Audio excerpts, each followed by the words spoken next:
Assalamualaikum warahmatullahi wabarakatuh. Waalaikumsalam warahmatullahi wabarakatuh.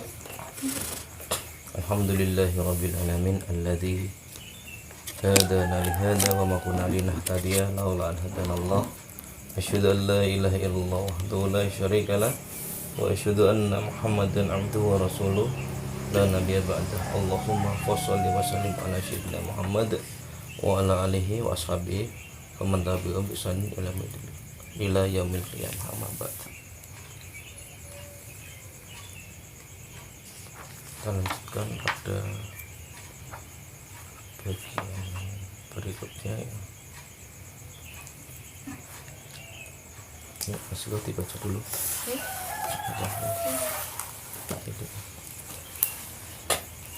A'udzu billahi minasy syaithanir rajim. Bismillahirrahmanirrahim. Ya ayyuhalladzina amanu ista'inu bis-sabri was-salah. Innallaha ma'as-sabirin.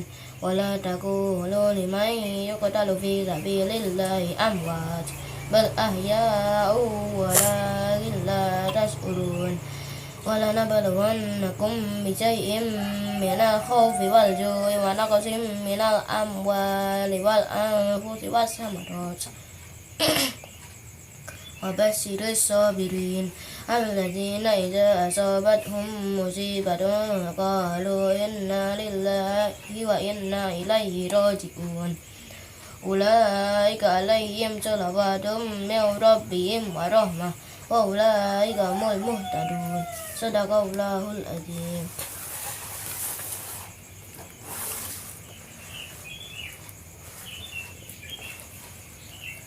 Hai orang-orang yang beriman, jadikanlah sabar dan sholat sebagai penolongmu. Sesungguhnya Allah beserta orang-orang yang sabar. Dan janganlah kamu mengatakan terhadap orang-orang yang gugur di jalan Allah bahwa mereka itu mati. Bahkan sebenarnya mereka itu hidup, tapi kamu tidak menyadarinya. Dan sesungguhnya akan kami berikan cobaan kepadamu dengan sedikit ketakutan, kelaparan, kekurangan harta, ya, jiwa, ya, atau kematian dan buah-buahan. Dan berikanlah berita gembira kepada orang-orang yang sabar, yaitu orang-orang yang apabila ditimpa musibah mereka mengucapkan Inna lillahi wa inna ilaihi roji'un. Sesungguhnya kita adalah kepunyaan Allah dan sesungguhnya kita akan kembali kepadanya. Mereka itulah yang mendapat keberkahan, ya. Mereka yang mendapat keberkatan yang sempurna dan rahmat dari Tuhannya. Dan mereka itulah orang-orang yang mendapat petunjuk. Setelah menjelaskan penentuan kiblat, pembentukan pribadi muslim yang khas dengan berasaskan Islam, posisi umat Islam adalah sebagai umat pertengahan yang menjadi saksi atas manusia. Maka dilanjutkanlah dengan penjelasan kepada umat Islam agar memohon pertolongan kepada Allah dengan sabar dan sholat, sehingga manusia mampu menerima taklif yang besar, ya. Sekaligus menerangkan kepada manusia agar bersiap-siap melakukan pengorbanan sebagai konsekuensi tugasnya dengan menjadi syuhada atau mati dalam keadaan syahid. Berkurangnya kekayaan jiwa, buah-buahan, ketakutan dan kelaparan, ya, sekaligus menerangkan kepada manusia agar bersiap-siap melakukan pengorbanan sebagai konsekuensi tugasnya dengan menjadi syuhada atau mati syahid. Berkurangnya kekayaan, ya, jiwa, buah-buahan, ketakutan dan kelaparan, ya. Dan supaya berusaha menyingkirkan rintangan-rintangan sehingga bisa menetapkan manhaj Allah dalam jiwanya dan di depan manusia di muka bumi.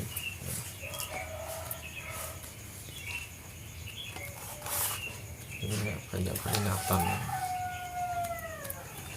Peringatan tidak perlu berkecil hati bagi orang Islam yang bersabar.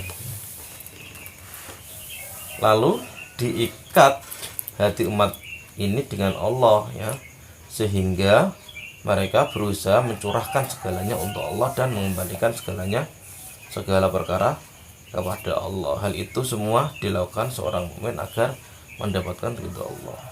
Ya, manusiawi kalau orang takut kehilangan harta, ya, takut mati, ya, takut sakit, ya,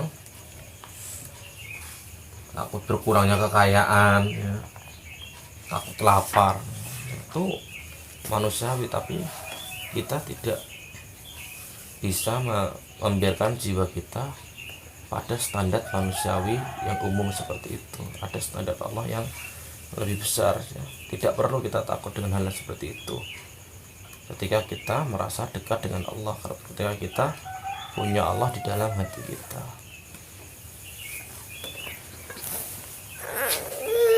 Karena kalau ada hal-hal seperti itu cuma sebagai ujian kesabaran saja. Kita sabar enggak, ya. Ini selanjutnya perjuangan dan sabar, ini sebuah subtema, ya. Ya ayyuhalladzina amanus ta'inu bisabri wassalah innallaha ma'as-sabirin. Hai orang-orang yang beriman, mohonkanlah pertolongan dengan sholat dan sabar, ya.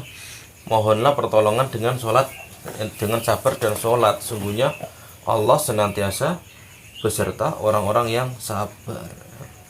Karena kalau orang sabar itu jelas dia bisa mengambil pembelajaran dari semua peristiwa yang dialaminya, dari segala peristiwa yang dialaminya. Sebaliknya orang yang tidak sabar mengeluh lah, gerusuloh lah, ya, baperan lah, ya. Baper itu kalau ngomong sedikit membawa permasalahannya terhadap orang lain, cerita koyok-koyok di ini paling abot uripe, ya, itu baperan, ya. Itu tidak sabar orang seperti itu. Walaupun ceritanya seperti orang sabar, wah aku tuh gini, ya aku nggak sabar. Sabar itu tidak perlu bermain peran seperti itu, ya, bermain drama seperti itu. Santai, sabar itu tenang bahwa setiap ada kejadian, ya, setiap ada peristiwa, setiap segala yang menimpa kita itu, ya, bagian dari kasih sayang Allah terhadap kita. Artinya apa? Itu ada pembelajaran. Tapi kalau kita tidak bisa mengambil pembelajaran dari setiap kejadian itu, ya kita tidak bisa merasakan kasih sayang Allah. Yang ada kita malah suudzon pada Allah. Wah, kok dikai rekoso terus, ya, itu yang salah. Jadi kalau orang yang selain sabar, ya yang terjadi yaitu bersuloh, ya, baper, ya, nah, terus ngeluh,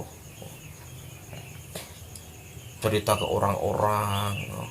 Walaupun dikemas dengan itu, sekali lagi dikemas dengan seakan-akan sabar, agak wong sing kuat kayak aku, kok apa pret itu gak kuat kamu itu.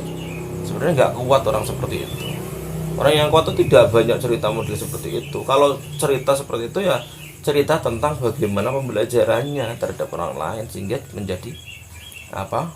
menjadi acuan orang lain untuk nanti kalau mengalami seperti itu, jadikan pelajaran.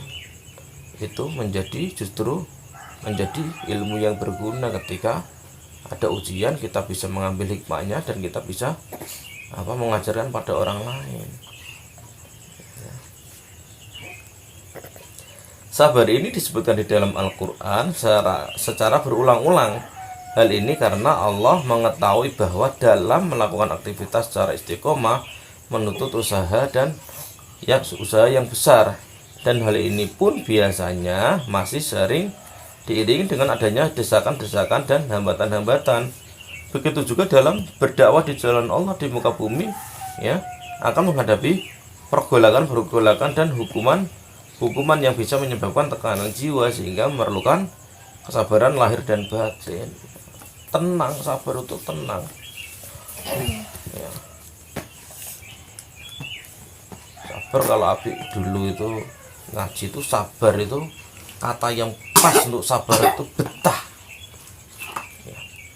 betah ngelih ya, betah lapar itu, betah ketika dikasih ujian, betah. Karena ada orang yang betah juga di dalam kelakuan-kelakuan yang tidak baik, di dalam kejahatannya dia sabar dengan kejahatannya, betah dengan kejahatannya. Tapi sabar di sini sabar yang positif, betah ketika dikasih ujian, betah ketika dikasih kekayaan, ya betah dari dikasih kekayaan. Bukan, kalau kekayaan itu betahnya bukan betah itu senang-senangan, tapi betah dengan menahan diri dengan kezuhudan.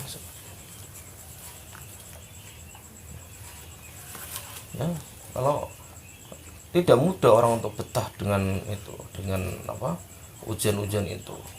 Karena dengan pertama betah, dengan sabar itu kita bisa tenang dan akhirnya mengambil pelajaran.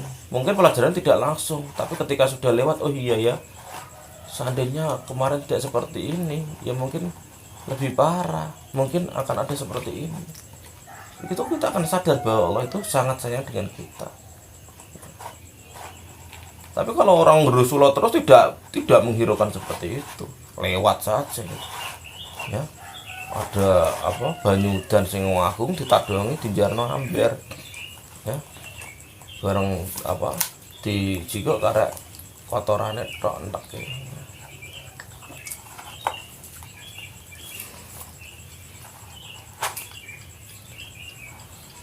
Sabar dalam taat kepada Allah, sabar dalam meninggalkan maksiat, sabar dalam arti tegar dalam kesulitan karena Allah, sabar atas segala fitnah dan tipu daya, sabar atas lambatnya pertolongan, ya, sabar dalam menghindari tekanan, sabar atas sedikitnya penolong, sabar atas panjangnya jalan orang yang membuat ragu, sabar atas sulit dan beratnya jiwa, sabar atas beratnya kedurhakaan, dan sabar atas serangan orang-orang yang berpaling. Ini ujian yang bisa itu dideteksi lebih awal sebenarnya.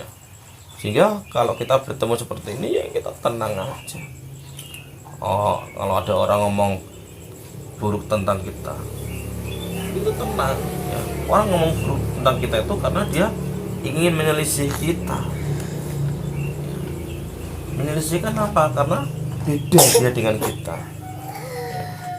Mungkin dia iri, ya, mungkin dia cemburu, ya, atau mungkin dia memang tidak suka dengan kita karena kita membahayakan dia.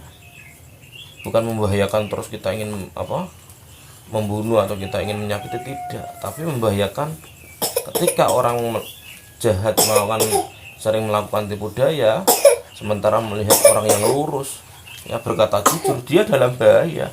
Takutnya kebohongannya akan terbongkar seperti itu. Baru itu terbongkar itu di konangan. Mana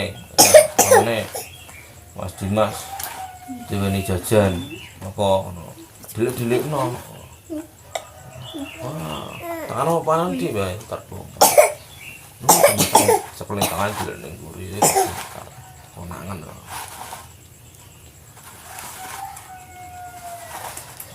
Ketika usaha sedemikian sulit, maka kadang-kadang kesabaran menjadi lemah, ya. Lemah. Karena itulah diiringkan sholat dalam kondisi seperti itu, sabar dan sholat, ya. Itu satu paket itu. Sebab sholat adalah penolong yang tidak akan hilang.